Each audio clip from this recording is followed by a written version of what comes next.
Michael, gumising ka na. Pinapatawag ka na ni Kuya sa confession room. Ngayon na. Bilisan mo na, kanina pa yung naghihintay. Dali ah.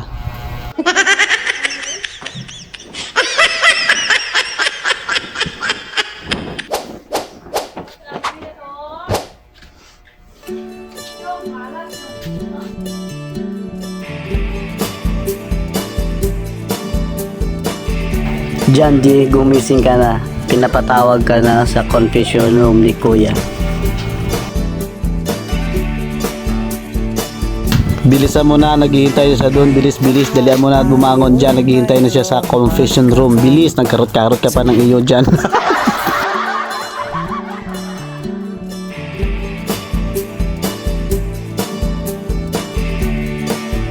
Dasiga!